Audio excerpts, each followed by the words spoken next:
আসসালামু আলাইকুম, আমি Moni. Welcome to my channel Moni's world. কেমন আছেন সবাই? আশা করি সবাই অনেক ভালো আছেন। আলহামদুলিল্লাহ, আমরা অনেক ভালো আছি।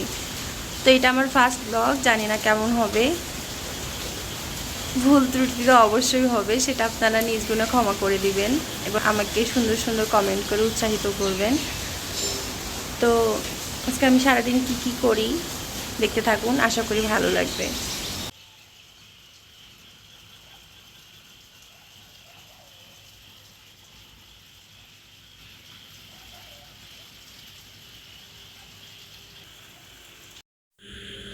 মাঝরাত থেকে বৃষ্টি হচ্ছে, এখনও থামছে না। কালকে সারাদিন কোনো বৃষ্টি হয়নি, রোদ উঠেছিল। আমি তো ভেবেছি আজকেও বৃষ্টি হবে না, কিন্তু না, সকাল থেকে বৃষ্টি হচ্ছে। আর এই তো এখন সকালবেলা উঠে ফ্রেশ হয়ে রাতের কিছু জমানো থালা বাসন ছিল, ওগুলো পরিষ্কার করে নিচ্ছি। আমি সবসময় চেষ্টা করি রাতের থালা বাসনগুলো রাতেই পরিষ্কার করে রাখার, কিন্তু দেখা যায় কি সবসময় তো আর হয় না। কখনো কখনো মন ভালো থাকে না বা শরীর ভালো থাকে না। আবার যেহেতু আমার ছোট বাবু আছে, ওকে যেহেতু আমার একাই দেখতে হয়, ওকে নিয়ে সবসময় সব কাজ সময় মতো করতেও পারি না। এই জন্য মাঝে মাঝে আমার কিছু কাজ জমে থাকে, যদিও আমি সেগুলো পরবর্তী সময় করে নেই। আর এই পর্যন্ত আমার ভিডিওটি যে বা যারা দেখছেন, আপনাদের কাছে ছোট্ট একটা আবদার, প্লিজ আমার চ্যানেলটি সবাই সাবস্ক্রাইব করে দিবেন, আমার ভিডিওতে লাইক দিবেন, কারণ আপনাদের একটা লাইক আমার ভিডিওটি আরও 10 জনের কাছে পৌঁছাতে সাহায্য করবে। কমেন্ট করে জানাবেন আমার ভিডিওটি কেমন লাগলো, আপনার সুন্দর সুন্দর মতামত আমাকে জানাতে পারেন। আমি আশাবাদী আপনারা আমার পাশে থাকবেন, আমাকে সাপোর্ট করবেন। এখানে ভাত বসিয়েছি, ভাত হচ্ছে। এখানে সব কিছু রেডি করে নিয়েছি, এখন শুধু রান্না করব। বাইরে বৃষ্টি হচ্ছে, আমার কাছে সব কিছু রেডি করে না নিলে রান্না করতে অনেক ঘিজিবিজি মনে হয়। আমি সবসময় চেষ্টা করি রান্না করার আগে সব কিছু হাতের কাছে গুছিয়ে নিতে, তাহলে রান্না করতে অনেক সহজ মনে হয়। আর আমি পেঁয়াজ কাটতে গেলে অনেক কষ্ট হয়, চোখ দিয়ে পানি পড়ে। এই পেঁয়াজ কাটার এটার নাম কি জানি না, এটা দিয়ে যে আমার কত সুবিধা হয়েছে, আমি নিমিষের মধ্যে অনেকগুলো পেঁয়াজ এরকম কুচি করে নিতে পারি। জিনিসটা কিন্তু আসলে অনেক কাজের, আমার অনেক হেল্প হয় এটা দিয়ে।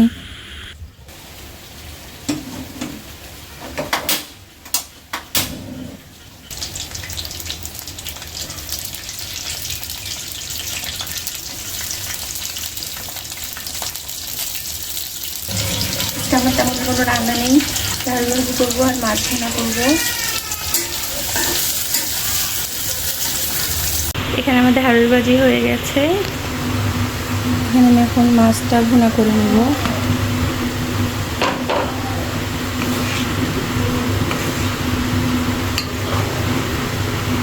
বাহিরে বৃষ্টি হচ্ছে, ঝুম বৃষ্টি, কি একটা বাজে অবস্থা।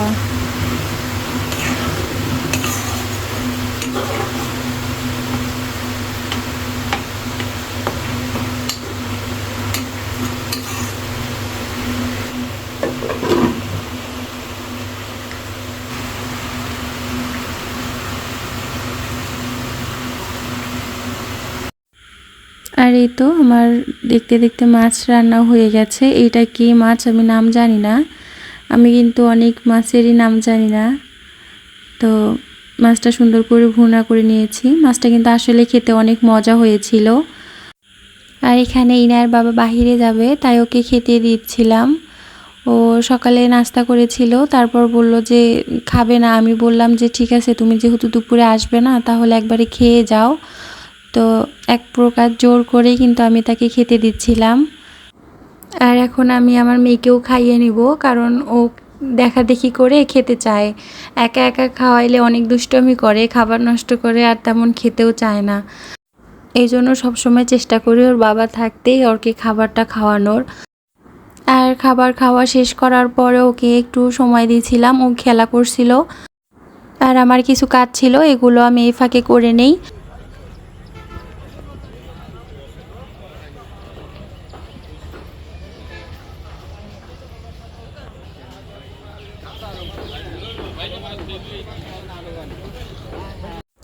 তারপর আমি বাবুকে গোসল করে ওকে নিয়ে একটু ঘুমাই গেছিলাম। ঘুম থেকে উঠে বিকালে একটু বাইরে গেছি, বাসার কিছু প্রয়োজনীয় জিনিস নেওয়ার ছিল, এগুলো নিতে গেছিলাম। আনবো করে আনাই হচ্ছিল না, কেমন যেন অলসতা কাজ করছিল। তো ভাবলাম যে ঠিক আছে, আজকে যেহেতু ফ্রি আছি আর বৃষ্টিও নেই, তাহলে আজকে যাই। তো গিয়ে তো আমি নিয়ে আসলাম ফুচকা, হ্যান্ড ওয়াশ, তারপরে হচ্ছে মাজনি, সরিষার তেল, যা যা প্রয়োজনীয় ছিল শেষ হয়ে গেছিলো, ওগুলো নিয়ে আসছি। আর এখন পর্যন্ত আমার ভিডিওটি যে বা যারা দেখছেন, প্লিজ আমার চ্যানেলটি সাবস্ক্রাইব করে দিবেন।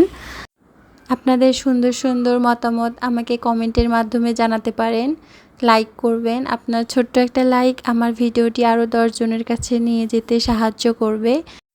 আর আমি কি নিয়ে আসলাম এগুলো আমি আমার হাজব্যান্ডকে দেখাচ্ছি, কারণ ও জানে না আমি কি নিয়েছি। ও বাবু যেহেতু বিরক্ত করতেছিল, বাবুকে নিয়ে দোকানের বাহিরে ছিল, তাই আমি ওকে দেখাচ্ছিলাম যে আমি কি নিয়ে এসেছি। এরপর আমি মেয়োনিজ বানিয়ে নিচ্ছি। বা আমরা যখন বাইরে ছিলাম তখন আমার মেয়ে চিকেন ফ্রাই খাওয়ার জন্য অনেক বায়না করেছিল। পরে ওর বাবা বলল যে বাইরে খেতে হবে না, তুমি বাসায় চলো, তোমার মা তোমাকে বানিয়ে দেবে। তাই সবার আগে মেয়োনিজটা বানিয়ে নিচ্ছি। আমার বাসায় সবসময় মেয়োনিজটা বানানো থাকে, কারণ আমি বাহিরেরটা নিই না, বাসায় সবসময় চেষ্টা করি বানিয়ে রাখার। তো দেখলাম শেষ হয়ে গেছে, তাই আগে ওটা বানিয়ে নিচ্ছি, এরপরে যা করার করব। তো আজকের মেয়োনিজটা একটু পাতলা হয়েছিল, কিন্তু খেতে অনেক মজা হয়েছিল। আর আমি সবসময় চেষ্টা করি এরকম ছোট একটা বাটিতে করে ঢেলে রাখার, তাহলে অনেক সুবিধা হয়। আর আমি অনায়াসে 1 সপ্তাহ বা 15 দিন এটা রেখে খেতে পারি। আর এই তো আমি এখন চিকেন ফ্রাই বানিয়ে নেব। তো আমার মেয়ে যেহেতু ছোট, ও এরকম বড় করে চিকেন ফ্রাই বানিয়ে দিলে ওর খেতে অনেক অসুবিধা হয় আর খাবার নষ্ট করে, এজন্য আমি সবসময় ওকে এরকম ছোট ছোট করে চিকেন ফ্রাই বানিয়ে দিই। আর ওর সঙ্গে আমরা এরকম করে খেতে খেতে আমাদেরও এরকম ছোট করে খেতেই ভালো লাগে। বড় করে বানালে তেমন আমার হাজব্যান্ডও এখন আর পছন্দ করে না, ও বলে যে না, ছোট করেই বানিয়ে দাও। অনেকে চিকেন ফ্রাই বলে, অনেকে এটাকে চিকেন ঝুরি বলে। জিনিস কিন্তু একই, স্বাদও একই, শুধু নাম ভিন্ন, কেন জানি না। আর আমার মেয়ে কিন্তু চিকেন ফ্রাই খেতে অনেক পছন্দ করে, ওর অনেক খুশি হয় এগুলো বানিয়ে দিলে। আমি জানি যে এগুলো ওর জন্য ভালো না, তেল জাতীয় খাবার, বা ও যেহেতু এখনও ছোট, কিন্তু কি করব, আমার মেয়ে এত পরিমাণ জেদ করে। আর ও যখন কান্না করে তখন আমি ওর কান্না সহ্য করতে পারি না, ওর বাবাও পারে না, এজন্য বলে যে ঠিক আছে দাও, সমস্যা নাই, ও 1-2 টুকরো খাবে, তাতে কি। এজন্য আমি ওর কিছু বলি না, যে ঠিক আছে। ও যেহেতু ছোট মানুষ আর এতটুকু জেদ তো করবেই। আর এই তো আমার এখানে চিকেন ফ্রাইগুলো ভাজাও হয়ে গেছে। এখন এগুলোকে আমি সুন্দর করে তেল ঝরে তুলে নিব, তারপর এখানে ফ্রেঞ্চ ফ্রাই ভেজে নিব।